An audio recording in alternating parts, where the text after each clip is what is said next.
Welcome back mga kaaldab. Ito na naman po ang inyong lingkod, si Mr. Destiny. At magbibigay po tayo ng pinakamainit na update po ngayon sa social media mga kaaldab. Ito po yung nakakatawa at talaga naman pong nakakataba ng puso. Ang dami pong mga komento, ang dami pong sinasabi, ang dami pong mga reaksyon, di po ba? Sabi ko nga po sa inyo dito po sa channel ni Mr. Destiny, 101% updated po kayo. Ano man po yung mga nababasa ninyo, napapanood po ninyo, napapakinggan po ninyo, chill lang po tayo. Di po ba? Yun naman po yung importante, maging updated po kayo.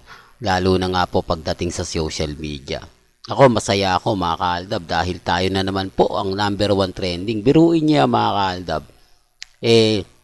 Lagi tayo nangunguna, lagi tayong pinagpepestahan. Sabi ko nga po sa inyo, sa mga bulag at bingi, sa mga nagsasabing bagsak na yung Aldab, nagkakamali po sila.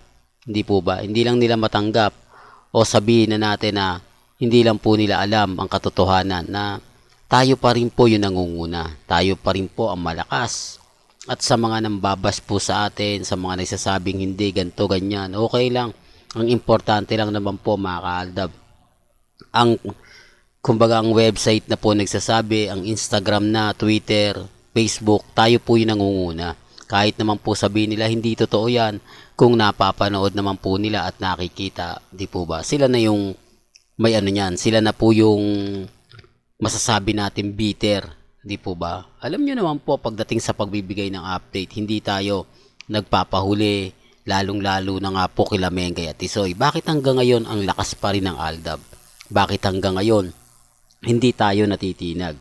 Mga katanungang Aldab lang po talaga ang nakakaintindi at nakakaunawa.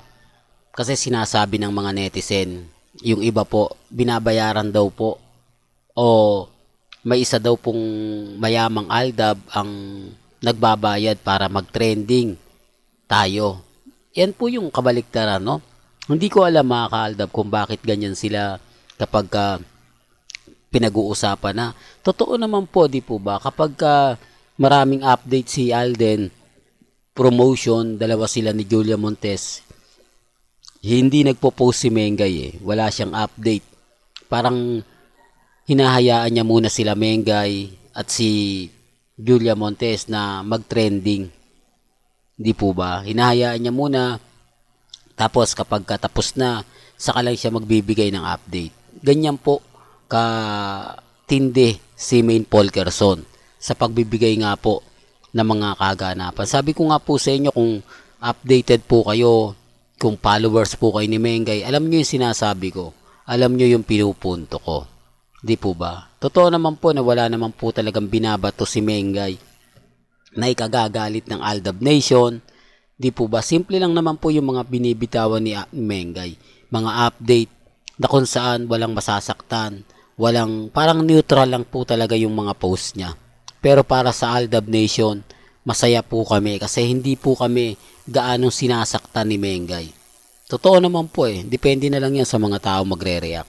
Well, hanggang dito na lang po yung updates natin ha. Kaya kung gusto nyo pa po ng pinaka-latest at sariwang update, abay tutok lang po kayo sa channel ni Mr. Destiny para updated po kayo sa mga bagong video po na ilalabas po natin maya-maya lang. Kaya kung bago ka lang sa channel na to at isa kang true-blooded Aldab Nation na nagmamahal po kina Mengay at Tisoy, tama po ang channel na pinuntahan mo, kaya consider na po kitang bagong subscriber. At huwag mong kalimutang i-share ang mga video po natin sa mga mami, sa mga titas at sa mga senyor. Hanggang sa muli, salamat po sa panonood at pakikinig.